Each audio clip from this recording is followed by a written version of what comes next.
क्या आपका क्या है, रियल एनालिसिस का पार्ट 18 है।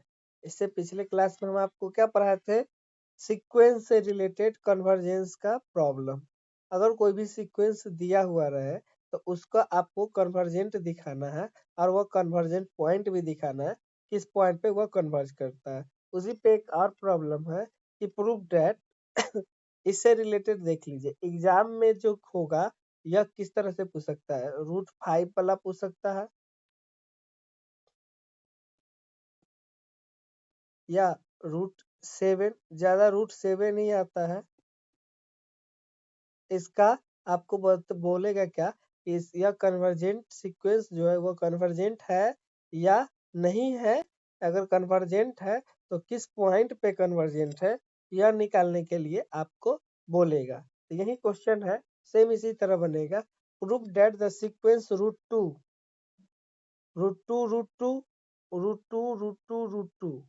is convergent and converge to 2। कह रहा है कि यह सीक्वेंस कन्वर्जेंट है और कन्वर्जेंट कहाँ पे है, 2 पे कन्वर्जेंट है।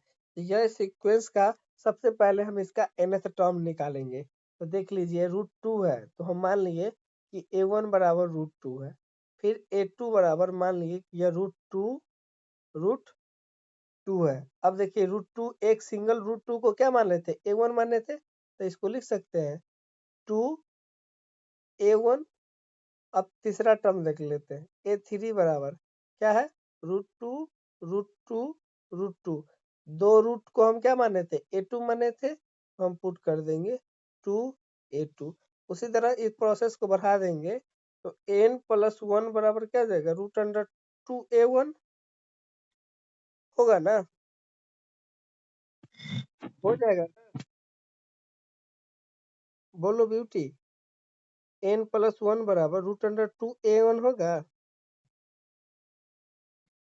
अब आ रहा है, होगा कि नहीं होगा, जैसे n बराबर क्या हो जाएगा, √2n-1 ए, ऐसा होगा कि नहीं होगा। क्यों, क्योंकि देखो a2 है तो यहाँ a1 है, a3 है तो a2 है, a4 है तो a3 है, तो n है तो n-1 है। अब दोनों तरफ हम क्या किए, स्क्वायर कर देंगे तो क्या हो जाएगा, a²n = 2an-1।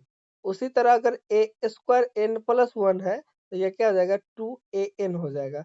अब दोनों को हम लोग घटा देंगे, a²n+1 को और a²n को घटा दिए तो बचा क्या, 2an-2an-1।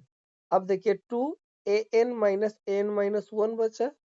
अब देखिए अगर a1 या जो भी वैल्यू होगा, या यहाँ पे देख लीजिए a1 अगर √2 है तो a2 क्या होगा, उससे बड़ा होगा। क्यों, क्योंकि √2 डबल √2 है तो कुछ ना कुछ वैल्यू इसका क्या होगा, या बड़ा ही होगा। फिर इसका कुछ ना कुछ वैल्यू बड़ा ही होगा, बढ़ते जा रहा है, बड़ा वैल्यू होगा तो यह बढ़ते जा रहा है, तो कुछ ना कुछ बड़ा होगा वैल्यू। मतलब क्या कि a1 - a2 <0, मतलब a2 - a3 <0। तो an-n-1 जो होगा वह क्या हो जाएगा, वह ग्रेटर देन आपका 0 हो जाएगा। क्या होगा, ग्रेटर देन 0 हो जाएगा। क्यों, क्योंकि बड़ा में से छोटा को घटाएंगे तो वह 0 होगा। क्यों, क्योंकि देखिए यहाँ पे छोटा है, यह बड़ा है, छोटा है, बड़ा है। लेकिन यहाँ पे देखिए n-1 छोटा है और n बड़ा है, तो बड़ा में से छोटा घटाएंगे तो क्या होगा, ग्रेटर देन 0 होगा, मतलब मोनोटोनिक इंक्रीजिंग सीक्वेंस है। सो n-1 ग्रेटर देन 0, मतलब n ग्रेटर देन 0, तो क्या होगा, n इज क्या होगा, मोनोटोनिक इंक्रीजिंग सीक्वेंस हो गया। अब तो हम यह दिखा दिए कि सीक्वेंस जो यह मेरा सीक्वेंस है वह मोनोटोनिक क्या है, इंक्रीजिंग है। देखने से भी लगता है √2 उसके बाद फिर बढ़ रहा है, बढ़ते हुए जा रहा है, तो यह सीक्वेंस क्या है, मोनोटोनिक इंक्रीजिंग है। जब मोनोटोनिक इंक्रीजिंग सीक्वेंस होगा तो यह, अब इसका क्या निकालेंगे, अपर बाउंड्री निकालेंगे। अगर मोनोटोनिक, हाँ, और अगर मोनोटोनिक डिक्रीजिंग सीक्वेंस है तो उसका हम लोग लोअर बाउंड निकालते हैं। अब हम इसका मोनोटोनिक इंक्रीजिंग सीक्वेंस है तो इसका अपर बाउंड निकालते हैं। तो अब देख लीजिए अपर बाउंड निकाले, a1 बराबर क्या है, √2 है, √2 किससे छोटा होगा? 2 से छोटा होगा। अब ए टू बराबर क्या है? √2 और √2 यह 2 से छोटा है। क्या यह 2 से छोटा है? तो यहाँ पे हम 2 वैल्यू पुरेंगे। यह 2 से छोटा है तो 2 गुने 2 4, 4 मतलब 2, मतलब यह क्या है? यह भी मेरा क्या हो जाएगा? 2 से छोटा हो जाएगा। अब यह 2 से छोटा है, 2√2 बराबर, फिर जाएंगे 2 गुने √2। यह 2 से छोटा है, यह टोटल 2 से छोटा है, तो यहाँ पे 2 डालेंगे तो 2 गुने 2 गुने 4, तो यह भी 2 आएगा, यह भी क्या हो जाएगा? 2 से छोटा हो जाएगा। तो इस प्रोसेस को हम बढ़ाते चले जाएंगे तो यह सारा का सारा टर्म क्या हो जाएगा? 2 से छोटा होते चला जाएगा। a1 √2 2 से छोटा है, √2 a1 बराबर 2 है, 2 से छोटा है, 2 गुने 4 2, यह क्या है? इस भी 2 से छोटा होगा। √2 a2 भी क्या है? 2 से छोटा है, मतलब क्या? कि 2 गुने 2 गुने 4, यह भी क्या होगा? 2 से छोटा हो जाएगा। इस प्रोसेस को बढ़ाते हम चले जाएंगे तो a1 जो होगा वो भी क्या होगा? √2 से 2 से छोटा होगा, मतलब कि इसका अपर बाउंड जो हो गया वो क्या हो गया? 2 हो गया। तो n लेस देन 2, मतलब n is the bounded above भी हो गया। अब सीक्वेंस मोनोटोनिक इंक्रीजिंग है एंड बाउंडेड एबव है, तो यह सीक्वेंस क्या कहलाएगा? कन्वर्जेंट कहलाएगा। हम ये थ्योरम आप लोग को बताए हुए हैं। यह सीक्वेंस का क्या कहलाएगा? कन्वर्जेंट कहलाएगा। The combining equation first and second, n is monotonic increasing और bounded above, so n is convergent. अब कन्वर्जेंट है तो कोई एक इसका लिमिट पॉइंट तो एक ही होगा। अगर एन का या एक्स पे कन्वर्जेंट है तो n-1 भी एक्स पे कन्वर्जेंट होगा, n-2 भी एक्स पे कन्वर्जेंट होगा।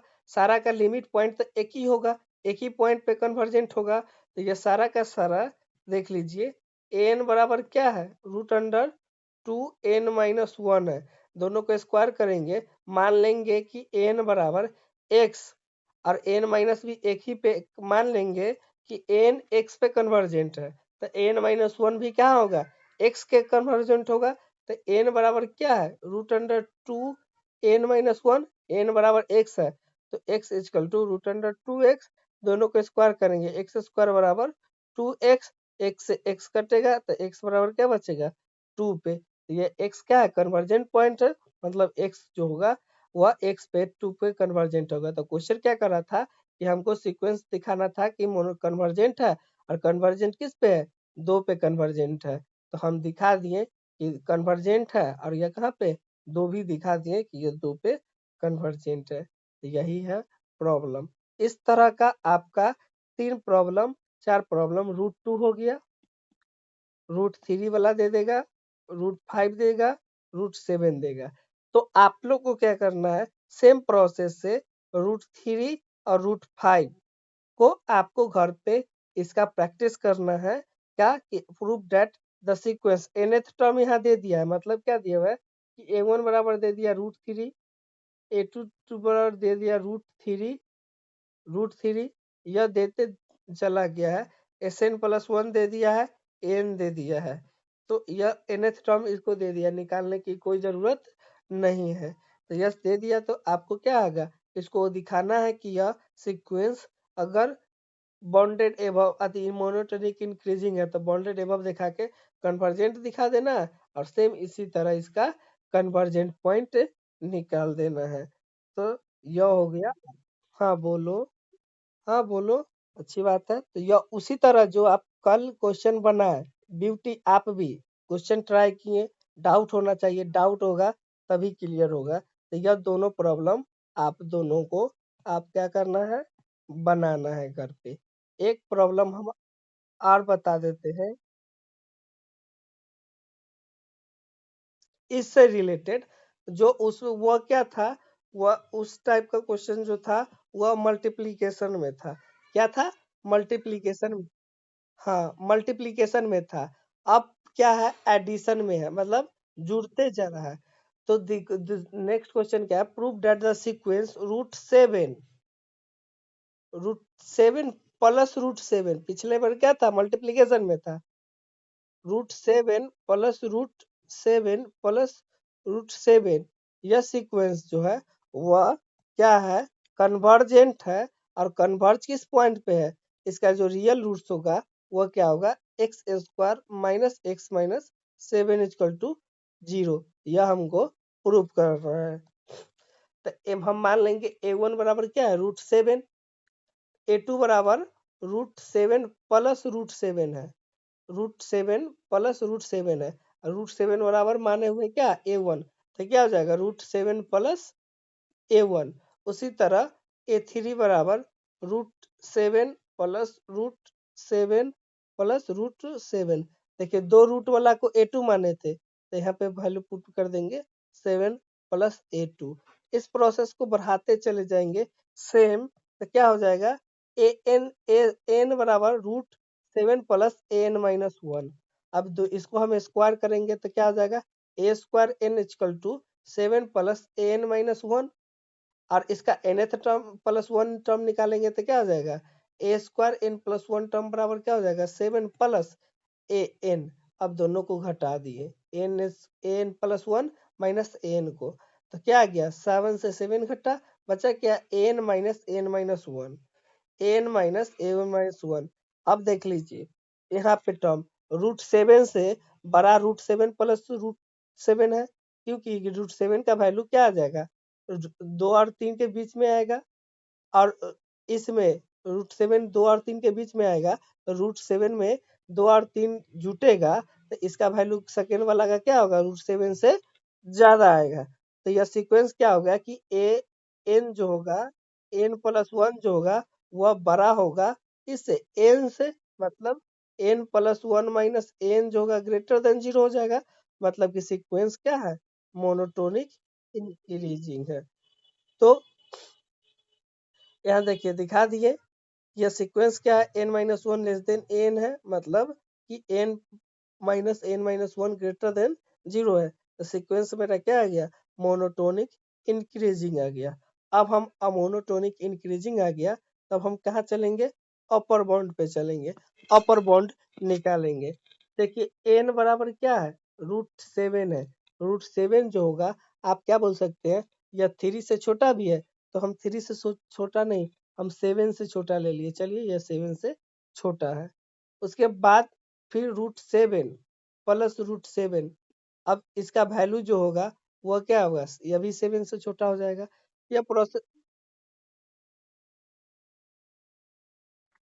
तो हम क्या किए, n बराबर √7 क्या है, 7 से छोटा है। अब √7 प्लस a1, 7 से छोटा है, तो 7 प्लस 7 14, और 14 क्या होगा, 49 से छोटा ही होगा ना, तो ये 7 से छोटा हो गया। अब क्या गया, फिर 14, यह भी क्या होगा, 7 से छोटा होगा। यह टर्म को हम बढ़ाते चलेंगे प्रोसेस को। अब यह प्रोसेस को हम बढ़ाते चलेंगे, इस टर्म को हम लोग क्या किए, प्रोसेस को बढ़ाते चले गए। यह n क्या हो गया मेरा, √7, यह 7 से छोटा है, तो इसका अपर बाउंड क्या आ गया, 7 आ गया। तो कंबाइनिंग के इक्वेशन 1 और इक्वेशन 2 को, यह सीक्वेंस n जो होगा मोनोटोनिक इंक्रीजिंग बाउंडेड एबव, तो सीक्वेंस क्या हो गया, कन्वर्जेंट हो गया। अब हमको निकालना है कि इसका रूट निकालना है कि किस पॉइंट पे कन्वर्जेंट करेगा, इसका रूट निकालना है। तो an, हम मान लिए कि n अगर इसका कन्वर्जेंट पॉइंट तो एक ही होगा, तो n का कन्वर्जेंट पॉइंट x है, तो n माइनस 1 का भी कन्वर्जेंट पॉइंट क्या होगा, x ही होगा। कब, जब n टेंस टू इन्फिनिटिव होगा, तब इसका लिमिट जो होगा वह क्या होगा, लिमिट जितना होगा n tends to infinitive n का, x है, हम मान लिए कि x हमको नहीं मालूम है, x पे कन्वर्जेंट है, उतना ही कितना होगा, limit n tends to infinitive n minus 1 भी क्या होगा, x ही होगा। जब x होगा तो एक रिलेशन हमको मालूम है कि n बराबर क्या होता है, √7 प्लस n माइनस 1, तो n के जगह पे x, √7 प्लस x स्क्वायर करेंगे, एक्स स्क्वायर बराबर 7 प्लस एक्स, तो x square minus x minus 7 equal to 0 आ गया। यह इक्वेशन यही ना लाना था। सेम उसी तरह आपको क्वेश्चन हम 2-3 क्वेश्चन दे दिए हैं। पहला क्वेश्चन है कि √2 प्लस √2 प्लस √2 प्लस √2 जो होगा वो कन्वर्जेंट दिखाना है। कहाँ पे 2 पे। उसके बाद दिखाना है आपको proof that the sequence n is defined n equal to 5 plus n minus 1, वही 5 वाला देता है। इसको कन्वर्जेंट दिखाना है क्या, x square minus x minus 5 equals to 0। उसी तरह एक दिया n प्लस 1 बराबर दे दिया root under k plus u n, इसको कन्वर्जेंट दिखाना है। इसका रूट क्या, x square minus x minus k. यह 3 क्वेश्चन और उधर 2 क्वेश्चन आप लोग को घर पे प्रैक्टिस करना है, और उसके बाद आपसे एक क्वेश्चन उधर पूछेगा। एग्जाम पाटलिपुत्र यूनिवर्सिटी मगध हो या कोई भी यूनिवर्सिटी हो बिहार का, आपको रियल एनालिसिस से इस टाइप से एक क्वेश्चन आएगा ही। तो यह क्वेश्चन आपके लिए VBI था।